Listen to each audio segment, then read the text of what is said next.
فالذین آمنوا وعملوا الصالحات لهم مغفرۃ ورزق کریم۔ محترم سامعین کرام، بزرگان دین، نوجوانان ملت اسلامیہ اور خواتین اسلام، آج کے اس خطبہ جمعہ میں مجھے آپ حضرات کے سامنے جس عنوان کے تحت گفتگو کرنی ہے وہ عنوان ہے بخشش الہی کے اسباب۔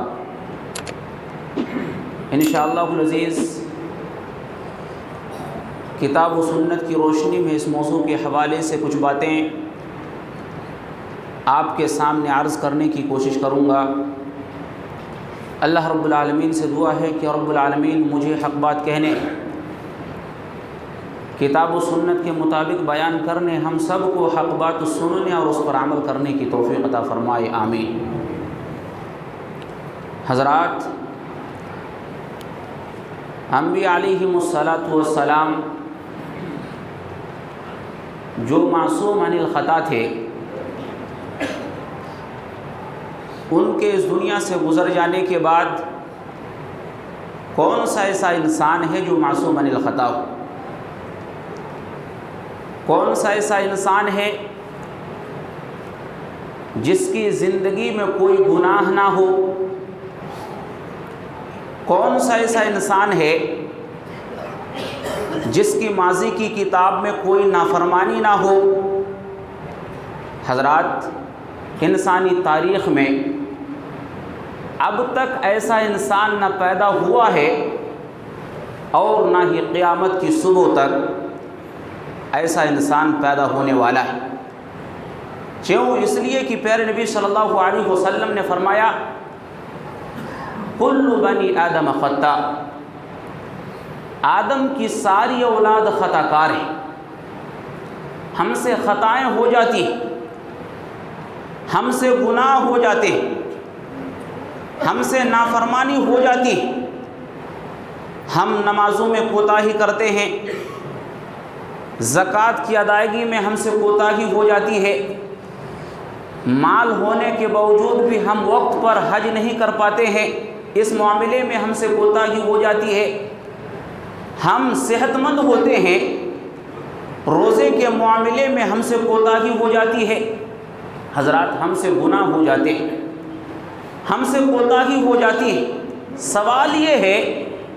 وہ کون کون سے اسباب ہیں، وہ کون کون سی چیزیں ہیں کہ اگر ہم ان کو اختیار کریں تو ہماری زندگی کی ساری کوتاہیوں کو، ہماری زندگی کی سارے گناہوں کو اللہ رب العالمین معاف فرما دے۔ حضرات، آج ہم وہی اسباب بیان کریں گے، وہی اعمال بیان کریں گے کہ اگر ان میں سے کسی عمل کو ہم اپنی زندگی کے اندر اپناتے ہیں تو ہمارے گناہ معاف کر دیے جاتے ہیں۔ حضرات، آئیے سنتے ہیں بخشش الہی کے اسباب کون کون سے۔ بخشش الہی کے اسباب میں سب سے پہلا سبب عقیدہ توحید کو اختیار کرنا ہے۔ ہم موحد بن کر کے زندگی گزاریں، شرک سے بچتے ہوئے زندگی گزاریں، ربوبیت کے اوپر ہمارا مضبوط ایمان ہو، الوہیت کے اوپر ہمارا مضبوط ایمان ہو، اللہ کے اسماء و صفات کے اوپر ہمارا مضبوط ایمان ہو۔ بالفاظ دیگر یاد رکھیں، اگر ہمارے پاس توحید ہے تو بخشش الہی ممکن ہے، اگر ہمارے پاس توحید نہیں ہے تو پھر بخشش الہی ممکن نہیں ہے۔ ہم کتنا ہی گناہ کیوں نہ کر لیں، اگر ہم موحد ہیں اللہ رب العالمین ہمیں معاف کرنے کے لیے تیار ہے۔ حضرات، سنن ترمذی کی یہ پیاری سی روایت آپ سماعت فرمائیں۔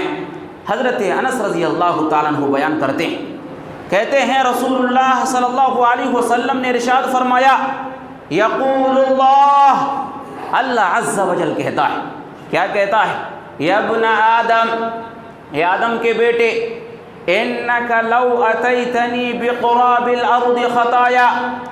اگر تو میرے پاس زمین بھر گناہ کو لے کر کے آئے، زمین کتنی وسیع و عریض ہے، انسان اتنا گناہ کرے کہ انسان کے گناہوں سے پوری زمین بھر جائے۔ حضرات پیارے نبی فرماتے ہیں کہ اللہ عز و جل فرماتا ہے، اے آدم کے بیٹے، تو میرے پاس زمین بھر گناہ لے کر کے آئے، ثم لقیتنی، پھر تو مجھ سے ملے اس حال میں کہ لا تشرک بی شیئا، تمہارے گناہوں میں شرک نہ ہو، تم نے زندگی کے اندر کبھی شرک نہ کیا ہو، تم نے زندگی کے اندر میرا ساتھی کسی اور کو نہ بنایا ہو، لَأَتَيْتُكَ بِقُرَابِهَا مَغْفِرَةً، اللہ عز و جل کہتا ہے کہ میں تمہارے پاس اسی کی مثل بخشش کو لے کر کے ملوں گا، میں تمہارے ساتھ اسی قسم کی مغفرت کو لے کر کے ملوں گا۔ حضرات یہ سنن ترمذی کی روایت ہے۔ ضرورت ہے کہ ہم توحید کو اپنی زندگی کے اندر مضبوط کریں۔ آج مسلمانوں کی حالت کیا ہے؟ ایک مسلمان اللہ کے سامنے بھی سر جھکاتا ہے، غیر اللہ کے سامنے بھی سر جھکاتا ہے، اللہ کے سامنے بھی رکوع کرتا ہے، غیر اللہ کے لیے بھی رکوع کرتا ہے، اللہ کے لیے بھی نظر و نیاز پیش کرتا ہے، غیر اللہ کے لیے بھی نظر و نیاز پیش کرتا ہے، اللہ کے لیے بھی قربانی کرتا ہے، غیر اللہ کے لیے بھی قربانی کرتا ہے۔ حضرات یہ توحید کے اندر ملاوٹ ہے، یہ توحید کے اندر شرک ہے، اور یاد رکھیے اللہ رب العالمین کو ملاوٹ والی کوئی بھی چیز پسند نہیں ہے، اللہ رب العالمین کو ملاوٹ والی کوئی بھی چیز پسند نہیں ہے۔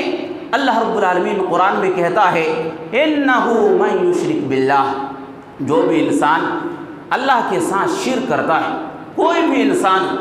کسی دھرم سے اس کا تعلق کیوں نہ ہو، پر اس نے زندگی کے اندر شرک کیا ہے اور اس کے بعد اس نے توبہ نہیں کی، اللہ کہتا ہے اِنَّهُ مَن يُشْرِكْ بِاللَّهِ، جو انسان اللہ کے ساتھ شرک کرتا ہے فَقَدْ حَرَّمَ اللَّهُ عَلَيْهِ الْجَنَّةَ، اللہ رب العالمین اس کے اوپر جنت کو حرام کر دیتا ہے، جہنم اس کے لیے واجب ہے۔ حضرات یہ اللہ رب العالمین کا پیغام ہے جو اللہ رب العالمین نے قرآن مجید کے اندر سنایا ہے۔ حضرات ضرورت ہے کہ ہم اپنی زندگی کے اندر توحید کو مضبوط کریں، شرک سے بچیں۔ اگر ہم نے شرک سے بچتے ہوئے توحید کے مطابق زندگی گزار لی، رب العالمین کی بخشش ہمیں مل جائے گی، رب العالمین کی مغفرت ہمیں اور آپ کو مل جائے گی۔ اسی طریقے سے حضرات بخشش الہی کے اسباب میں سے ایک دوسرا سبب عقیدہ رسالت پر قائم رہنا ہے۔ پیارے نبی صلی اللہ علیہ وسلم آخری نبی ہیں، حضرت آدم علیہ السلام سے لے کر کے پیارے نبی صلی اللہ علیہ وسلم تک بہت سارے انبیاء کرام اس دنیا کے اندر آئے، اور ان میں پیارے نبی صلی اللہ علیہ وسلم آخری نبی ہیں، پیارے نبی صلی اللہ علیہ وسلم آخری رسول ہیں۔ پیارے نبی صلی اللہ علیہ وسلم کے بعد کوئی نبی اور رسول آنے والا نہیں ہے۔ پیارے نبی صلی اللہ علیہ وسلم نے فرمایا لا نبی بعدی، لوگوں یاد رکھو میرے بعد کوئی نبی آنے والا نہیں ہے، لوگوں اس بات کو یاد رکھو۔ تو حضرات اگر ہمارا ختم نبوت پر ایمان ہو تو بھی اللہ رب العالمین ہماری ساری خطاؤں کو، ساری کوتاہیوں کو معاف فرما دیتا ہے۔ مسند البزار کی روایت ہے، حضرت معاذ رضی اللہ تعالیٰ عنہ اس حدیث کے راوی ہیں، فرماتے ہیں کہ رسول اللہ صلی اللہ علیہ وسلم نے ارشاد فرمایا ما من نفس تموت وهي تشهد ان لا الہ الا اللہ وانی رسول اللہ یرجع ذلك الى قلب موقن الا غفر اللہ لها۔ پیارے نبی صلی اللہ علیہ وسلم نے فرمایا ایک انسان جو اس دنیا کے اندر لا الہ الا اللہ کی گواہی دیتا ہے اور اس بات کی گواہی دیتا ہے کہ میں اللہ کا رسول ہوں، اور یہ دل کی گہرائیوں کے ساتھ وہ اس بات کی گواہی دیتا ہے، اور اسی بات پر، اسی گواہی پر اس کا انتقال ہو جاتا ہے، الا غفر اللہ لها، اللہ رب العالمین اس گواہی دینے کے نتیجے میں اللہ رب العالمین اس انسان کو معاف کر دیتا ہے، اس انسان کی ساری لغزشوں کو اللہ رب العالمین مٹا دیتا ہے۔ تو حضرات ہمارا ایمان ہونا چاہیے کہ پیارے نبی صلی اللہ علیہ وسلم آخری نبی ہیں، پیارے نبی صلی اللہ علیہ وسلم کے بعد کوئی نبی آنے والا نہیں ہے، اب اگر کوئی انسان پیارے نبی صلی اللہ علیہ وسلم کے اس دنیا سے گزر جانے کے بعد اگر کوئی انسان نبوت کا دعویٰ کرے گا، رسالت کا دعویٰ کرے گا، وہ انسان کذاب ہوگا، وہ انسان دجال ہوگا۔ اگر ہمارا ایمان ان باتوں کے اوپر ہے تو یاد رکھیے بخشش الہی ہمارے لیے ہے، بخشش الہی ہمیں اور آپ کو ملنے والی۔ اسی طریقے سے حضرات بخشش الہی کے اسباب میں ایک تیسرا سبب یہ ہے کہ ہم اپنی زندگی کے اندر نیک اعمال کریں۔ ہم نے لا الہ الا اللہ محمد الرسول اللہ کی گواہی دے دی، اس کے بعد ضرورت ہے کہ ہم اپنی زندگی کے اندر نیک اعمال کو انجام دیں۔ حضرات نیک اعمال کون سے اعمال ہیں؟ یاد رکھیے ہر وہ کام جس کو اللہ رب العالمین پسند کرے وہ کام نیک کام ہے، وہ کام اچھا کام ہے۔ کیسے پتہ چلے گا؟ حضرات قرآن مجید کے اندر، احادیث رسول کے اندر جن باتوں کا حکم دیا گیا ہے آپ ان باتوں کو کریں، ان چیزوں کو کریں، وہ نیک کام ہے۔ اور جن چیزوں سے منع کیا گیا ہے ان چیزوں سے رک جانا بھی نیکی کا کام ہے۔ شراب سے منع کیا گیا، زناکاری سے منع کیا گیا، قتل و غارت غری سے منع کیا گیا اور بہت ساری چیزوں سے منع کیا گیا۔ اگر انسان ان چیزوں سے رک جاتا ہے تو یہ بھی نیک کام ہے۔ تو حضرات اگر کوئی انسان اپنی زندگی کے اندر نیک کام کو اختیار کرتا ہے، نیکی کو اختیار کرتا ہے، نیک امور کو انجام دیتا ہے تو رب العالمین کی بخشش اس انسان کو مل جاتی ہے۔ اس سلسلے میں قرآن مجید کے اندر کئی آیت کریمہ ہیں۔ سورہ فاطر کے اندر اللہ رب العالمین نے فرمایا والذین آمنوا وعملوا الصالحات لهم مغفرة واجر کریم واجر کبیر۔ اللہ رب العالمین نے فرمایا کہ وہ لوگ جو ایمان لے کر کے آئے اور نیک اعمال کیے ان کے لیے مغفرت ہے، اللہ رب العالمین کی بخشش ہے۔ اللہ رب العالمین نے سورہ سبا کے اندر ارشاد فرمایا لیجزی الذین آمنوا وعملوا الصالحات اولئک لهم مغفرہ۔ اللہ نے فرمایا تاکہ اللہ ان لوگوں کو بدلہ دے جو لوگ ایمان لے کر کے آئے اور ایمان کے ساتھ ساتھ نیک اعمال کیے، اولئک لهم مغفرہ، یہی وہ لوگ ہیں کہ ان کے لیے مغفرت ہے، بخشش الہی ہے۔ سورہ حج کے اندر اللہ نے فرمایا فالذین آمنوا وعملوا الصالحات لهم مغفرہ، وہ لوگ جو ایمان لے کر کے آئے اور نیک اعمال کیے ان کے لیے بخشش ہے۔ سورہ ہود کے اندر اللہ نے فرمایا الا الذین صبروا وعملوا الصالحات اولئک لهم مغفرہ، وہ لوگ جنہوں نے صبر کیا، وہ لوگ جنہوں نے صبر کیا اور نیک اعمال کیے، اولئک لهم مغفرہ، یہی وہ لوگ ہیں جن کے لیے مغفرت ہے۔ اسی طریقے سے سورہ مائدہ کے اندر اللہ رب العالمین نے وعدہ فرمایا وعد اللہ الذین آمنوا وعملوا الصالحات لهم مغفرہ واجر عظیم۔ اللہ نے فرمایا کہ اللہ نے وعدہ کیا ہے ان لوگوں سے جو ایمان لے کر کے آئے اور ایمان کے ساتھ ساتھ نیک اعمال کیے، لہم مغفرہ، کہ ان کے لیے مغفرت ہے، واجر عظیم، اور اجر عظیم ہے یعنی جنت ہے۔ تو حضرات یہ ساری کی ساری آیتیں ہیں جو ہمیں اور آپ کو اس بات کا پیغام دے رہی ہیں کہ اگر ہم ایمان کے ساتھ ساتھ اللہ پر ایمان کے ساتھ ساتھ رسول اکرم صلی اللہ علیہ وسلم کی رسالت پر ایمان کے ساتھ ساتھ اگر ہم نیک اعمال کرتے ہیں، نیک اعمال کے نتیجے میں اللہ رب العالمین ہماری ساری کوتاہیوں کو، اللہ رب العالمین ہماری ساری غلطیوں کو معاف فرما دیتا ہے۔ اسی طریقے سے حضرات بخشش الہی کی اسباب میں ایک چوتھا سبب اپنے اندر خوف خداوندی کو پیدا کریں، اللہ رب العالمین سے ڈرتے ہوئے زندگی گزاریں۔ حضرات اگر ہمارے اندر اللہ کا ڈر ہے تو ہم کبھی نماز نہیں چھوڑتے، اگر ہمارے اندر اللہ کا ڈر نہیں ہے تب جا کر کے ہم نمازوں کو ترک کر دیتے ہیں، گناہوں کے امور کو انجام دینا شروع کر دیتے ہیں۔ حضرات اللہ رب العالمین نے قرآن مجید کے اندر فرمایا یا ایھا الذین آمنوا ان تتقوا اللہ یجعل لکم فرقانا ویکفر عنکم سیئاتکم ویغفر لکم۔ اللہ نے فرمایا کہ وہ لوگوں جو ایمان لائے ہو، ان تتقوا اللہ، اگر تم اللہ سے ڈرنے لگو گے، اگر تم اپنے دل کے اندر اللہ کا خوف پیدا کر لو گے، یجعل لکم فرقانا، اللہ رب العالمین تمہیں مصیبتوں سے، تمہیں دکھوں سے، غموں سے اللہ رب العالمین تمہارے لیے نکلنے کا راستہ بنا دے گا، دکھوں سے مصیبتوں سے نکلنے کا راستہ اللہ رب العالمین تمہیں عطا فرما دے گا۔ وَيُكَفِّرْ عَنْكُمْ سَيِّئَاتِكُمْ، اللہ تمہارے گناہوں کو، تمہاری کوتاہیوں کو معاف کر دے گا۔ وَيَغْفِرْ لَكُمْ، اللہ تمہیں بخش دے گا۔ حضرات کیا پتہ چلا، اگر ہم اپنی زندگی کے اندر خوف خداوندی کو پیدا کر لیتے ہیں، اگر ہم اللہ سے ڈرتے ہوئے زندگی گزارتے ہیں، اللہ رب العالمین ہمیں معاف کرنے پر تیار ہے، اللہ رب العالمین ہمیں معاف کر دیتا ہے۔ سورہ یاسین کے اندر اللہ رب العالمین نے فرمایا انما تنذر من اتبع الذکر وخشی الرحمن بالغیب فبشرہ بمغفرۃ واجر کریم۔ اللہ رب العالمین نے فرمایا کہ اے نبی، آپ اس انسان کو ڈرا سکتے ہیں جو نصیحت کی اتباع کرے، وخشی الرحمن، اور بن دیکھے رحمان سے ڈر جائے، اللہ رب العالمین سے ڈر جائے، فبشرہ بمغفرہ، اے نبی آپ اس انسان کو مغفرت کی بشارت سنا دیجئے، بخشش الہی کی بشارت سنا دیجئے۔ سورہ ملک کے اندر اللہ نے فرمایا ان الذین یخشون ربهم بالغیب لہم مغفرۃ واجر کبیر۔ اللہ نے فرمایا کہ وہ لوگ جو بن دیکھے اپنے رب سے ڈرتے ہیں ان کے لیے مغفرت ہے، ان کے لیے بخشش الہی۔ حضرات ایک صحیح بخاری کی روایت ہے، حضرت ابو ہریرہ رضی اللہ تعالیٰ عنہ اس حدیث کے راوی ہیں، فرماتے ہیں کہ رسول اللہ صلی اللہ علیہ وسلم نے فرمایا کہ پچھلے زمانے میں ایک انسان تھا جس نے اپنے نفس پر کافی ظلم کیا تھا، بہت زیادہ ظلم کیا تھا۔ صحیح بخاری کی روایت میں اس بات کا تذکرہ ملتا ہے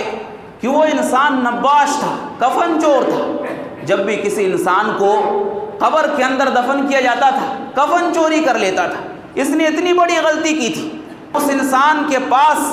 موت آئی، قال لابنہ، اس انسان نے اپنے بیٹوں کو جمع کیا اور اپنے بیٹوں سے کہا کہ میرے بیٹے، جب میں مر جاؤں گا تو میری لاش کو، میرے جسم کو آگ میں جلا دینا، اور جب میرا پورا جسم آگ میں جل کر کے کوئلہ بن جائے اس کو پیس لینا، اور پیس کر کے تیز و تند ہوا والی دن میں اس راکھ کو اڑا دینا۔ کیوں؟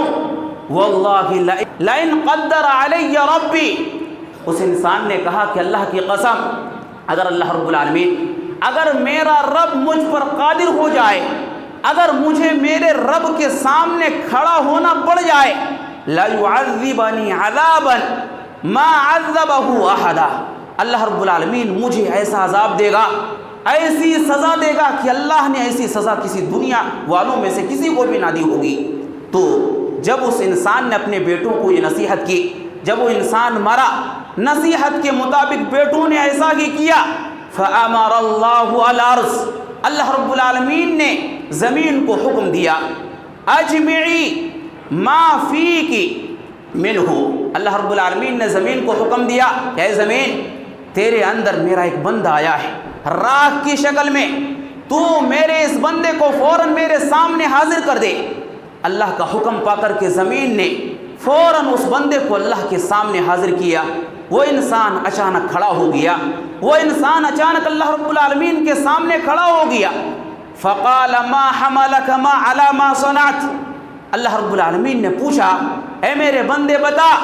تو نے اپنی اولاد کو اس انداز سے نصیحت کیوں کی؟ تجھے اس کام کو کرنے پر کس چیز نے ابھارا؟ تو نے اپنی اولاد سے کیوں کہا کہ میرے مرنے کے بعد میری لاش کو جلا دینا، میرے جسم کو جلا دینا اور ہوا میں اڑا دینا؟ تو نے اس انداز کی نصیحت اپنی اولادوں کو کیوں کی؟ اس چیز پر تجھے کس چیز نے ابھارا؟ اس انسان نے کہا یا ربی، اے میرے پروردگار، خشیتک، میں تجھ سے ڈر گیا تھا، میں نے جو اپنی زندگی کے اندر گناہ کیا تھا ان تمام گناہوں کے نتیجے میں تیرا خوف میرے اندر آ گیا تھا، تیرا ڈر میرے اندر آ گیا تھا، اس وجہ سے تجھ سے بچنے کے لیے میں نے اس کام کو کرنے کے لیے کہا۔ فغفر لہ، پیارے نبی صلی اللہ علیہ وسلم فرماتے ہیں کہ اللہ رب العالمین نے اس انسان کو معاف کر دیا، اللہ رب العالمین نے اس انسان کو بخش دیا۔ حضرات یہ صحیح بخاری کی روایت ہے، ضرورت ہے کہ ہم اپنے اندر بھی خوف خداوندی کو پیدا کریں۔ اگر ہم اپنے اندر اللہ رب العالمین کے ڈر اور خوف کو پیدا کر لیتے ہیں یاد رکھیے اللہ رب العالمین ہماری کوتاہیوں کو، ہماری لغزشوں کو اللہ رب العالمین معاف کر دیتا ہے۔ اسی طریقے سے حضرات بخشش الہی کے اسباب میں ایک سبب یہ بھی ہے کہ ہم پیارے نبی صلی اللہ علیہ وسلم کی اطاعت کریں، کوئی بھی کام کریں رسول اللہ صلی اللہ علیہ وسلم کی اتباع کرتے ہوئے، آپ کی پیروی کرتے ہوئے کریں۔ سورہ آل عمران کے اندر اللہ رب العالمین نے فرمایا قُلْ إِن كُنتُمْ تُحِبُّونَ اللَّهَ فَاتَّبِعُونِي يُحْبِبْكُمُ اللَّهُ وَيَغْفِرْ لَكُمْ ذُنُوبَكُمْ۔ اللہ نے فرمایا کہ نبی آپ کہہ دیجئے ان کنتم تحبون اللہ، اے لوگو اگر تم اللہ سے محبت کرتے ہو فاتبعونی، تو تم میری اتباع کرو، میری پیروی کرو، یحببکم اللہ، اللہ تم سے محبت کرنے لگے گا، ویغفر لکم ذنوبکم، اللہ تمہاری ساری خطاؤں کو مٹا دے گا، بخش دے گا۔ حضرات کیا پتہ چلا اگر ہم پیارے نبی صلی اللہ علیہ وسلم کی اتباع کریں گے، آپ کی پیروی کریں گے، اللہ رب العالمین ہماری ساری خطاؤں کو مٹا دے گا، معاف فرما دے گا۔ اسی طریقے سے حضرات بخشش الہی کے اسباب میں ایک سبب یہ بھی ہے کہ ہم پیارے نبی صلی اللہ علیہ وسلم کا احترام کریں۔ جب بھی پیارے نبی صلی اللہ علیہ وسلم کی بات آ جائیں، ہم پیارے نبی صلی اللہ علیہ وسلم کی حدیث کے سامنے، پیارے نبی صلی اللہ علیہ وسلم کے حکم کے سامنے ہم اپنے سر کو جھکا دیں۔ ایسا نہ ہو کہ ارے اس کو بازو میں رکھو، ہماری جو سوچ ہے یہ بھی تو کوئی چیز ہے۔ حضرات یہ رسول اکرم صلی اللہ علیہ وسلم کی حدیث سے بغاوت ہے۔ حضرات ضرورت ہے کہ ہم اپنی زندگی کے اندر پیارے نبی صلی اللہ علیہ وسلم کے احترام کو لازم پکڑیں۔ اللہ رب العالمین نے سورہ حجرات کے اندر فرمایا ان الذین یغضون اصواتهم عند رسول اللہ، وہ لوگ جو رسول اللہ صلی اللہ علیہ وسلم کے پاس اپنی آوازوں کو پست رکھتے ہیں، احترام کرتے ہوئے، ادب کرتے ہوئے جو لوگ اپنی آوازوں کو رسول اللہ صلی اللہ علیہ وسلم کے پاس پست رکھتے ہیں، اولئک الذین امتحن اللہ قلوبہم للتقوی، یہی وہ لوگ ہیں کہ جن کے دلوں کے اندر اللہ نے تقوی کو بٹھا دیا ہے، جن کے دلوں کے اندر اللہ نے تقوی کو پیوست کر دیا ہے۔ لہم مغفرہ، اللہ نے کہا کہ انہی لوگوں کے لیے تو مغفرت ہے۔ حضرات کیا پتہ چلا اگر ہم اپنی زندگی کے اندر پیارے نبی صلی اللہ علیہ وسلم کے احترام کو، پیارے نبی صلی اللہ علیہ وسلم کی عزت کو لازم پکڑتے ہیں تو بخشش الہی ہمیں اور آپ کو مل جاتی ہے۔ اسی طریقے سے حضرات بخشش الہی کے اسباب میں ایک سبب یہ بھی ہے کہ ہم زبان کی حفاظت کریں۔ اگر ہم اپنی زبان کی حفاظت کریں گے تو بخشش الہی ہمیں اور آپ کو مل جائے گی۔ زبان کی حفاظت کریں شرک والی اور کفر والی باتیں کہنے سے، زبان کی حفاظت کریں گالی گلوچ سے، غیبت اور چغل خوری سے، زبان کی حفاظت کریں جھوٹی قسم کھانے سے۔ حضرات اگر ہم نے ان چیزوں سے اپنی زبان کی حفاظت کر لی، اللہ رب العالمین ہمیں بخشنے کے لیے تیار ہے، اللہ رب العالمین ہماری کوتاہیوں کو معاف کرنے کے لیے تیار ہے۔ اللہ رب العالمین نے سورہ احزاب کے اندر ارشاد فرمایا یا ایھا الذین آمنوا اتقوا اللہ وقولوا قولا سدیدا یصلح لکم اعمالکم ویغفر لکم ذنوبکم۔ اللہ رب العالمین نے فرمایا کہ وہ لوگوں جو ایمان لائے ہو اللہ سے ڈرو، وقولوا قولا سدیدا، اور سیدھی بات کیا کرو، جو اچھی بات ہو اس کو لازم پکڑو، اچھی بات کیا کرو، یصلح لکم اعمالکم، اور اس کے نتیجے میں اللہ رب العالمین تمہاری اصلاح کرے گا، وَيَغْفِرْ لَكُمْ ذُنُوبَكُمْ، اللہ رب العالمین تمہاری خطاؤں کو، تمہاری معصیتوں کو معاف کر دے گا، تمہارے گناہوں کو معاف کر دے گا۔ تو حضرات ضرورت ہے کہ ہم اپنی زندگی کے اندر وہاں پر زبان کھولیں جہاں پر زبان کھولنا ہمارے لیے فائدہ مند ہو، جہاں پر زبان کھولنے سے ہمارے سارے اعمال تباہ کر دیے جائیں، ایسی جگہ پر ہمیں اپنی زبان کو بند رکھنا چاہیے کہ کہیں ایسا نہ ہو کہ ہماری زبان سے کوئی ایسے جملے نکلیں کہ جس کے نتیجے میں ہمارے سارے اعمال تباہ و برباد کر دیے جائیں۔ تو حضرات اگر ہم زبان کی حفاظت کرتے ہیں تو رب العالمین کی بخشش ہمیں اور آپ کو مل جاتی ہے۔ اسی طریقے سے حضرات اگر ہم نمازوں کی 5 وقتہ نمازوں کی پابندی کرتے ہیں تو بھی بخشش الہی ہمیں اور آپ کو مل جاتی ہے۔ پیارے نبی صلی اللہ علیہ وسلم کی حدیث صحیح بخاری کے اندر موجود ہے۔ حضرت ابو ہریرہ رضی اللہ تعالیٰ عنہ اس حدیث کے راوی ہیں، فرماتے ہیں کہ رسول اللہ صلی اللہ علیہ وسلم نے فرمایا اے میرے صحابہ بتاؤ کسی انسان کے گھر کے سامنے ایک نہر ہو، ندی ہو، اور وہ انسان اس نہر سے دن میں 5 مرتبہ نہاتا ہو، تو کیا اس انسان کے جسم میں کوئی میل کچیل باقی رہ جائے گا؟ صحابہ کرام نے عرض کیا یا رسول اللہ، یا اللہ کے رسول صلی اللہ علیہ وسلم، اگر کسی انسان کے گھر کے سامنے ندی ہو اور وہ اس ندی کے اندر 5 مرتبہ نہائے تو اس کے جسم میں کوئی بھی میل کچیل باقی نہیں رہے گا۔ تو پیارے نبی صلی اللہ علیہ وسلم نے فرمایا یہی مثال 5 وقتہ نمازوں کی ہے۔ اگر انسان 5 وقتہ نمازوں کی ادائیگی کر لیتا ہے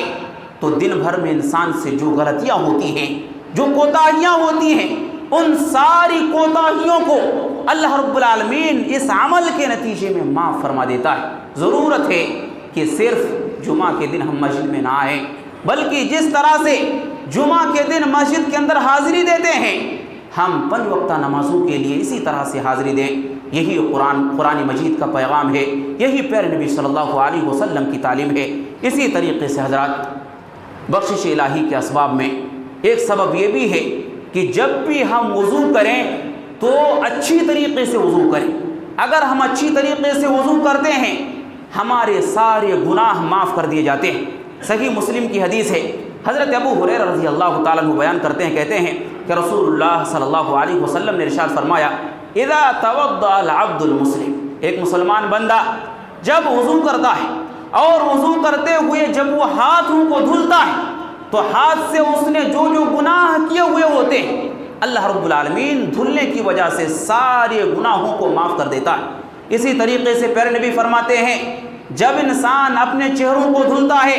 تو چہروں سے انسان کے جو گناہ سرزد ہوئے ہوتے ہیں اللہ رب العالمین دھلنے کے نتیجے میں ان سارے گناہوں کو معاف فرما دیتا ہے۔ جب انسان اپنے پیروں کو دھلتا ہے تو پیروں سے چل کر کے انسان جو جو گناہ کیے ہوئے ہوتے ہیں ان سارے گناہوں کو اللہ رب العالمین دھلنے کے نتیجے میں معاف کر دیتا ہے۔ حتی یخرج نقیا من الذنوب، پیارے نبی فرماتے ہیں کہ جب انسان وضو سے فارغ ہوتا ہے تو وہ انسان مکمل طور پر گناہوں سے پاک و صاف ہو جاتا ہے۔ اسی طریقے سے صحیح مسلم کی ایک اور روایت ہے، حضرت عثمان غنی رضی اللہ تعالیٰ عنہ بیان کرتے ہیں، حضرت عثمان غنی رضی اللہ تعالیٰ عنہ وضو کر کے بتلاتے ہیں، وضو کرتے ہیں اور وضو کرنے کے بعد کہتے ہیں کہ میرے ساتھیوں یاد رکھو میں نے اسی طرح سے رسول اللہ صلی اللہ علیہ وسلم کو وضو کرتے ہوئے دیکھا تھا اور فرماتے ہوئے سنا تھا پھر نبی صلی اللہ علیہ وسلم کو کہ من توضأ هكذا غفر له ما تقدم من ذنبه، اگر کوئی انسان اسی انداز سے وضو کرتا ہے اللہ رب العالمین اس کے پچھلے سارے گناہوں کو معاف کر دیتا ہے۔ تو حضرات جب بھی ہم وضو بنائیں ہم اس بات کو اپنے دل کے اندر رکھیں کہ وضو بھی ایک عبادت ہے، وضو بھی ایک عبادت ہے۔ اگر ہم اس کو پیارے نبی صلی اللہ علیہ وسلم کے طریقے کے مطابق کرتے ہیں ہمارے پچھلے سارے گناہ معاف کر دیے جاتے ہیں۔ اسی طریقے سے حضرات گناہوں کے بخشش کے اسباب میں سے ایک سبب یہ بھی ہے کہ مسجد کی طرف آپ جب بھی نماز کے لیے آئیں چل کر کے آئیں۔ اگر گھر دور ہے مجبوری ہے تو کوئی بھی حرج کی بات نہیں ہے، آپ سواری پر آ سکتے ہیں، لیکن اگر آپ کا گھر قریب ہے تو پیارے نبی صلی اللہ علیہ وسلم کی تعلیم یہ ہے کہ آپ پیدل چل کر کے آئیں۔ اگر آپ پیدل چل کر کے آتے ہیں اللہ رب العالمین آپ کی کوتاہیوں کو، آپ کی غلطیوں کو معاف فرما دیتا ہے۔ صحیح مسلم کی حدیث ہے، حضرت ابو ہریرہ رضی اللہ تعالیٰ عنہ اس حدیث کے راوی ہیں، فرماتے ہیں کہ رسول اللہ صلی اللہ علیہ وسلم نے فرمایا کہ میرے صحابہ کیا میں تمہیں ایسی چیزیں نہ بتلا دوں جو تمہارے گناہوں کو، جس کے ذریعے سے اللہ رب العالمین تمہارے گناہوں کو مٹا دیتا ہے، وَيَرْفَعُ بِهِ الدَّرَجَاتِ، اور جس کے ذریعے سے اللہ تمہارے درجات کو بلند فرماتا ہے۔ قالوا بلا یا رسول اللہ، صحابہ نے کہا کہ اللہ کے رسول کیوں نہیں، آپ ضرور بتائیں۔ پھر نبی صلی اللہ علیہ وسلم نے فرمایا اسباغ الوضوء علی المکاری، پھر نبی صلی اللہ علیہ وسلم نے فرمایا سردی کا موسم ہے، انسان کو فجر کے وقت وضو کرنے میں پریشانی ہوتی ہے، پانی ٹھنڈا ہوتا ہے۔ حضرات اس کے باوجود اگر کوئی انسان اچھی طریقے سے وضو کرے، وَكَثْرَةُ الْخُطَىٰ إِلَى الْمَسَاجِدِ، اور انسان مسجد کی طرف چل کر کے آئے، انسان مسجد کی طرف چل کر کے آئے، وانتظار الصلاۃ بعد الصلاۃ، ایک نماز کے بعد انسان دوسری نماز کے لیے انتظار کرے۔ یہ 3 اعمال ہیں۔ پھر نبی فرماتے ہیں کہ اگر کوئی انسان ان 3 اعمال کو انجام دیتا ہے، اللہ رب العالمین اس کے گناہوں کو مٹا دیتا ہے اور اس کے درجات کو اللہ رب العالمین بلند فرماتا ہے۔ اسی طریقے سے حضرات یاد رکھیں، ہم اگر اپنی زندگی کے اندر اس بات پر افسوس کر رہے ہیں کہ ہم نے اپنی زندگی کے اندر کافی گناہ کیے، اگر ہم اپنے گناہوں کو بخشوانا چاہتے ہیں، ضرورت ہے کہ مسجد آئیں اور وضو کریں۔ وضو کرنے کے بعد حضور قلبی کے ساتھ 2 رکعت نماز کی ادائیگی کر لیں۔ اللہ رب العالمین 2 رکعت نماز کی وجہ سے پچھلے ساری خطاؤں کو اللہ رب العالمین معاف فرما دیتا ہے۔ صحیح مسلم کی حدیث ہے، عقبہ بن عامر رضی اللہ تعالیٰ عنہ بیان کرتے ہیں، کہتے ہیں کہ رسول اللہ صلی اللہ علیہ وسلم نے ارشاد فرمایا، ما منکم من احد یتوضا، تم میں سے کوئی بھی انسان، جو انسان اچھی طریقے سے وضو کرے اور وضو کرنے کے بعد کھڑے ہو کر کے 2 رکعت نماز کی ادائیگی کر لے پوری حضور قلبی کے ساتھ، اس نماز کے دوران وہ انسان کسی اور چیز کا خیال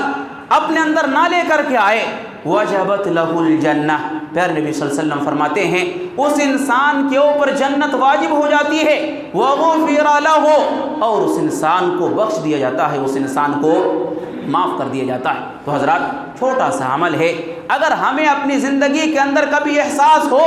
کہ ہم نے زندگی کے اندر بہت زیادہ گناہ کیے ہیں، ضرورت ہے کہ کبھی بھی کسی بھی وقت ہم مسجد آئیں اور اچھی طریقے سے وضو کریں۔ اچھی طریقے سے وضو کرنے کے بعد کھڑے ہو کر کے حضور قلبی کے ساتھ 2 رکعت نماز کی ادائیگی کر لیں۔ اس سے اللہ رب العالمین ہماری ساری کوتاہیوں کو، ہمارے سارے گناہوں کو بخش دیتا ہے، مٹا دیتا ہے۔ حضرات یہ 11 اعمال تھے جس کا تذکرہ آپ کے سامنے کیا گیا۔ ہم آپ کو آخر میں یہی پیغام دینا چاہیں گے کہ یہ جو 11 اعمال آپ کے سامنے ذکر کیا گیا، ان میں سے کم از کم کسی ایک عمل کو اپنی زندگی کے اندر لازم پکڑیں، تاکہ اللہ رب العالمین ہماری ماضی کے جو بھی گناہ ہیں، جو بھی خطائیں ہیں، اللہ رب العالمین ان ساری خطاؤں کو معاف کر دے۔ آخر میں اللہ رب العالمین سے دعا ہے کہ اللہ ہم تمام لوگوں کو کتاب اللہ اور سنت صحیحہ کے مطابق زندگی گزارنے کی توفیق عطا فرما۔